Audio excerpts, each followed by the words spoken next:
Everyone good morning. आज हम chapter करेंगे सीआरपीसी का सेकंड, जिस चैप्टर का नाम है दंड न्यायालयों और कार्यालयों का गठन।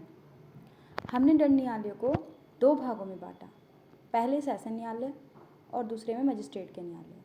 सेशन न्यायालय सेक्शन 9 से सेक्शन 10 में कवर हो जाते हैं। मजिस्ट्रेट के न्यायालय सेक्शन 11 से 23 में 11 आ जाते हैं। ठीक है। फिर सेशन न्यायालय में जो न्यायाधीश हैं वो 3 होते हैं। सेशन न्यायाधीश होता है सबसे पहले, उसके नीचे अपर सेशन न्यायाधीश आता है, उसके नीचे सहायक सेशन न्यायाधीश।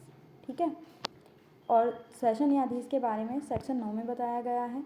ठीक है। सेक्शन 9 में हमारे सेशन न्यायाधीश के बारे में बताया गया है। और सेक्शन इसमें ही सेशन न्यायाधीश के जो अधीनस्थ, ये जो हमारे अपर सेशन न्यायाधीश हैं और सहायक सेशन न्यायाधीश हैं, वो सेशन न्यायाधीश के अधीनस्थ होते हैं। ठीक है। इस बारे में भी एक सेक्शन अलग से दे रखा है, सेक्शन 10 सेशन न्यायाधीश की अधीनस्थता। ठीक है।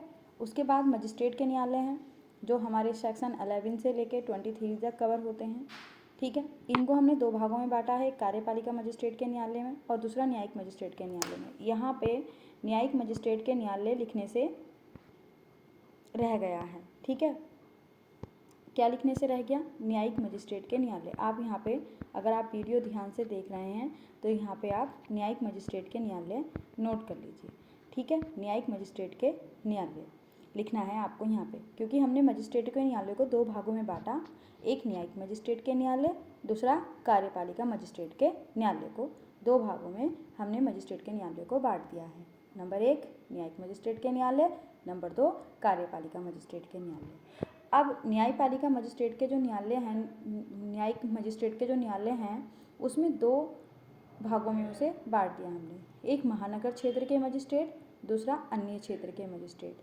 महानगर क्षेत्र के मजिस्ट्रेटों में मुख्य महानगर मजिस्ट्रेट आता है, सेकंड नंबर पे अपर मुख्य महानगर मजिस्ट्रेट आता है, तीसरे नंबर पे महानगर मजिस्ट्रेट आता है और चौथे नंबर पे विशेष महानगर मजिस्ट्रेट आता है। अन्य क्षेत्र, फिर इसमें हमने न्यायिक मजिस्ट्रेट के न्यायालय को ही दूसरे भाग में बांटा, अन्य क्षेत्र के मजिस्ट्रेट। इसमें मुख्य न्यायिक मजिस्ट्रेट आते हैं, अपर मुख्य न्यायिक मजिस्ट्रेट आते हैं, प्रथम वर्ग न्यायिक मजिस्ट्रेट आते हैं, द्वितीय वर्ग न्यायिक मजिस्ट्रेट आते हैं, उपखंड न्यायिक मजिस्ट्रेट आते हैं और विशेष न्यायिक मजिस्ट्रेट आते हैं। ठीक है। और हमारे अब आ गए कार्यपालिका मजिस्ट्रेट के न्यायालय। कार्यपालिका मजिस्ट्रेट के न्यायालय में जिला मजिस्ट्रेट आता है, दूसरा अतिरिक्त जिला मजिस्ट्रेट आते हैं, तीसरा उपखंड कार्यपालिका मजिस्ट्रेट आते हैं, फिर कार्यपालिका मजिस्ट्रेट आते हैं, फिर विशेष कार्यपालिका मजिस्ट्रेट आते हैं। ठीक है। यहाँ तक हमारी ये मजिस्ट्रेटों के बारे में और मजिस्ट्रेटों के न्यायालयों के बारे में बात हो गई। ठीक है। इससे आगे हम पढ़ेंगे अभी इन्हीं दंड न्यायालय की कौन कौन से दंड कौन न्यायालय दे सकते हैं। ठीक है। इस बारे में हम पढ़ेंगे। दंड न्यायालयों का क्रम और उनके दंड देने की अधिकारिता के बारे में हम पढ़ेंगे कि कौन सा न्यायालय कितना दंड दे सकता है। चैप्टर 2 में तो ये नहीं बताया गया है, लेकिन चैप्टर 3 में बताया गया है। लेकिन यहाँ पे जो हमने सेशन न्यायालय देख लिए, उनके मजिस्ट्रेट देख लिए, तो हम यहाँ पे उनके दंड देने की पावर भी देख लेते हैं, इसलिए हम साथ ही साथ यहाँ पे ही कवर करते हुए चल रहे हैं। ठीक है। सबसे पहले आता है हमारा उच्चतम न्यायालय। आप सब जानते होंगे कि उच्चतम न्यायालय हमारे भारत का सबसे उच्चतम है, यानी सुप्रीम कोर्ट है, सबसे सुप्रीम है। एपिक्स न्यायालय है, यानी ये जो न्यायालय है ये कोई भी दंड दे सकता है, कोई भी सज़ा, कोई भी जुर्माना लगा सकता है। उच्च न्यायालय भी कोई भी सज़ा, कोई भी जुर्माना दे सकता है under section 27(1) sub section 1 CRPC के अंतर्गत। सेशन न्यायालय कोई भी सज़ा एवं जुर्माना। ठीक है। परंतु मृत्युदंड, अगर मृत्युदंड देता है सेशन न्यायालय तो उसे क्या करना पड़ेगा? उच्च न्यायालय से क्या करना पड़ेगा? संपुष्टि करानी पड़ेगी, सेक्शन 366 CRPC। ठीक है। कौन से सेक्शन के अकॉर्डिंग? अंडर सेक्शन 27(1) CRPC के अकॉर्डिंग सेशन न्यायालय कोई भी सज़ा, कोई भी जुर्माना, परंतु अगर उसने मृत्युदंड का आदेश दिया है तो उसे उच्च न्यायालय से उस दंड की संपुष्टि करानी होगी। ठीक है। अब इससे आगे आते हैं हमारे अपर सेशन न्यायाधीश। कौन आते हैं? अपर सेशन न्यायाधीश हमारे आते हैं। अपर सेशन न्यायाधीश में क्या कौन सा दंड दे सकते हैं? अपर सेशन न्यायाधीश जो दंड दे सकते हैं वो 10 वर्ष और कोई भी जुर्माना लगा सकते हैं। 10 वर्ष और कोई भी जुर्माना। मृत्युदंड नहीं दे सकते, आजीवन कारावास नहीं दे सकते, 10 वर्ष से अधिक की सजा नहीं दे सकते, लेकिन 10 वर्ष तक का दे सकते हैं अपर सेशन न्यायाधीश। ठीक है, कोई भी जुर्माना लगा सकते हैं। अंडर सेक्शन 27 का sub section 3 CRPC।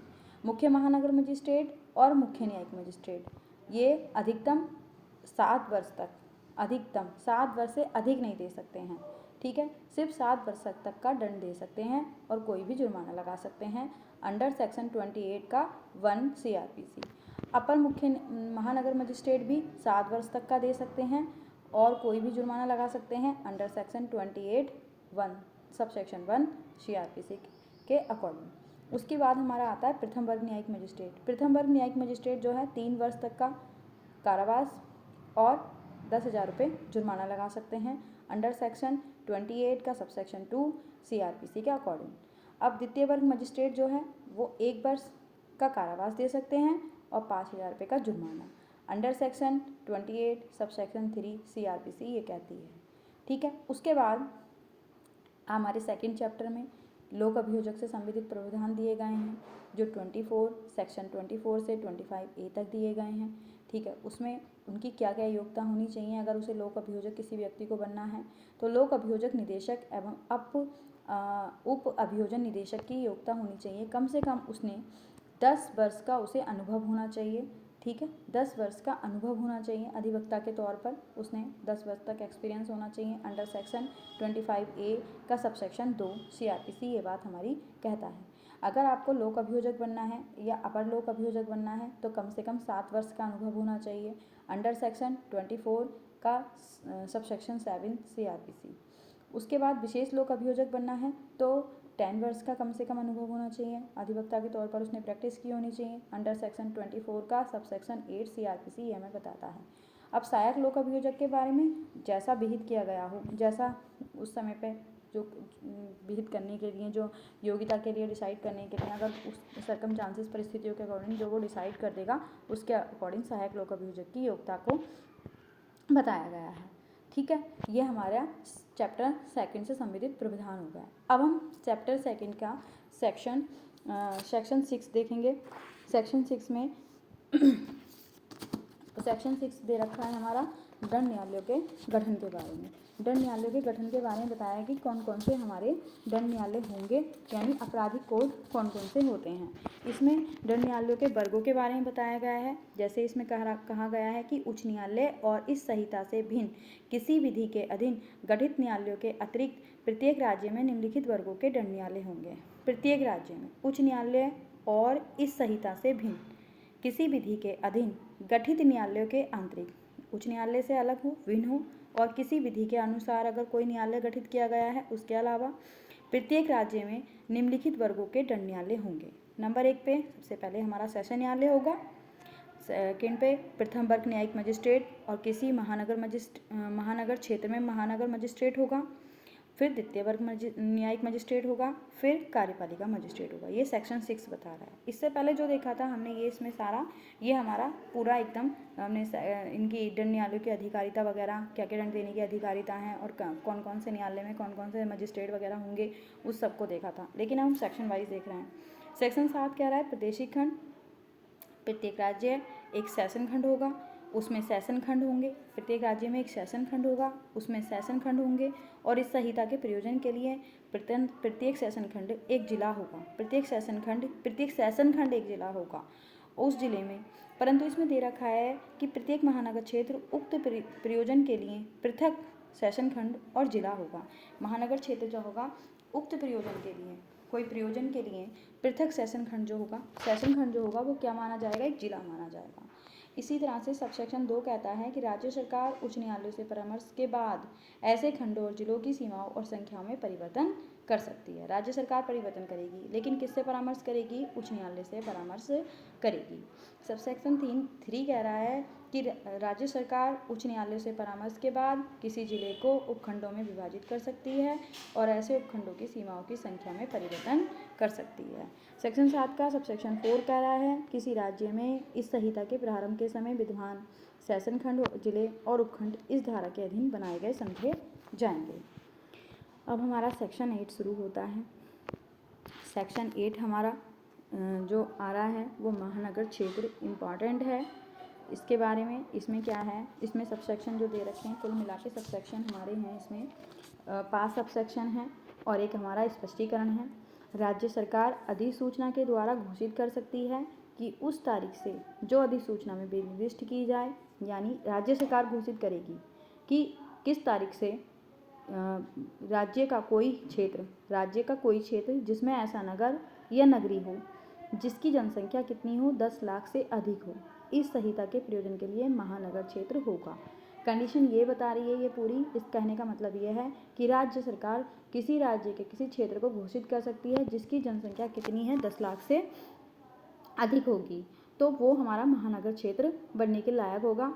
Terms and condition, किसी भी क्षेत्र को महानगर क्षेत्र का घोषित करना है तो उसके लिए टर्म्स एंड कंडीशन है कि उसकी जनसंख्या, उस एरिया की, उस क्षेत्र की जनसंख्या कम से कम 10 लाख से अधिक होनी चाहिए, तभी उस क्षेत्र को महानगर क्षेत्र घोषित किया जा सकता है।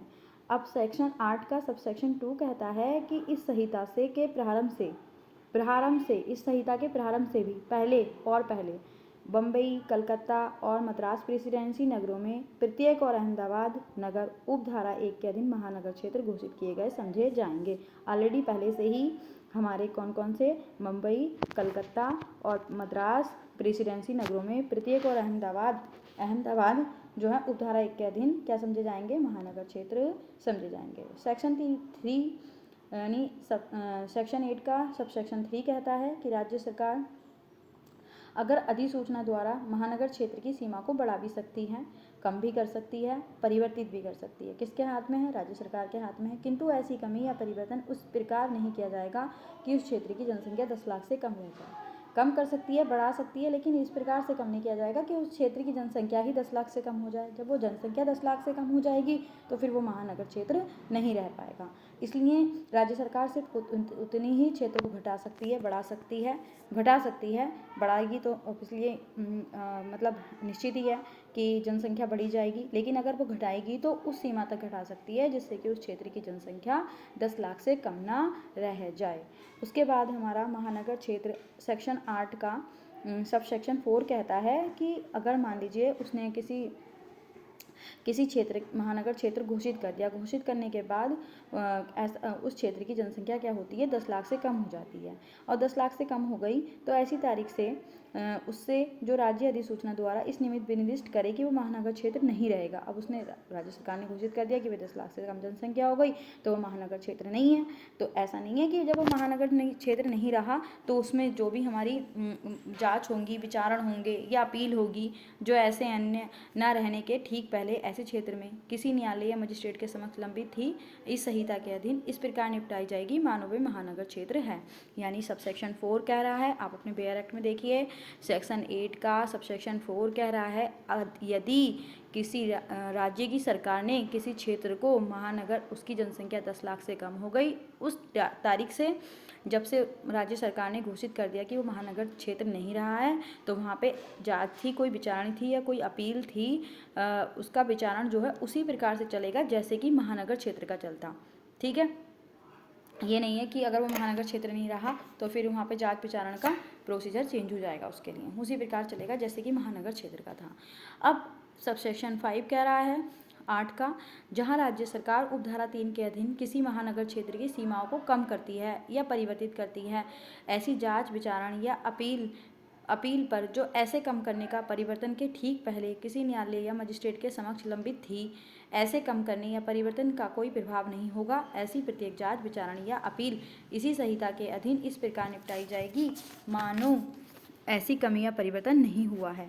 सब सेक्शन 3 में राज्य सरकार को अधिकार है, सीमा बढ़ा सकती है या घटा सकती है। अब सब सेक्शन 5 कह रहा है कि उसने कोई सीमा घटा दी किसी क्षेत्र की और वहाँ की जनसंख्या कम हो गई और वो फिर महानगर क्षेत्र नहीं रहा, तो वहाँ के जो मजिस्ट्रेट थे उनके समक्ष जो भी कार्यवाही थी, जांच थी, विचारण था या अपील थी, तो उस महानगर क्षेत्र के घटने का प्रभाव, यानी जो महानगर क्षेत्र घोषित अब नहीं रहा है वो, तो इसका प्रभाव कोई भी जांच पे, विचारण पे या अपील पर नहीं होगा, वो ऐसे ही चलेगा मानो कि वो अभी भी महानगर क्षेत्र हो, कोई कमी और परिवर्तन उस क्षेत्र में हुआ ही ना हो।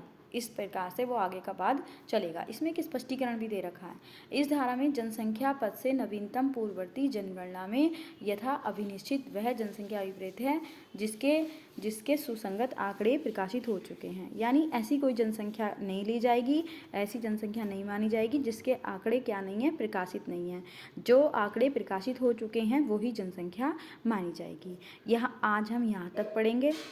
सेक्शन हमने आज चैप्टर 2 के बारे में देखा। फिर चैप्टर 2 में कौन कौन से दंड न्यायालय हैं उनके बारे में देखा। फिर दंड न्यायालय में कौन कौन से मजिस्ट्रेट आते हैं उनके बारे में देखा। फिर मजिस्ट्रेटों के बारे में मजिस्ट्रेट कौन से न्यायालय क्या क्या दंड दे सकते हैं वो पावर देखी। उसके बाद फिर हमने जो हमारे लोक अभियोजक की योग्यताएँ देखी हमने कि कौन कौन से लोक अभियोजक को, विशेष लोक अभियोजक को, सहायक लोक अभियोजक को, अभियोजन निदेशक को क्या क्या योग्यताएँ चाहिए, कौन कौन से सेक्शन में वो आते हैं, हमने ये सब देखा। फिर सेक्शन 6 देखा, सेक्शन 7 देखा और सेक्शन 8 देखा। बस आज हम इतना ही स्टॉप करते हैं। आगे के सेक्शन हम कल देखेंगे। आगे के सेक्शन की एक वीडियो पड़ी हुई है 9 से लेकर 12 तक। अब परसों देखेंगे हम 13 से आगे जो भी जितने भी कवर हो पाएंगे।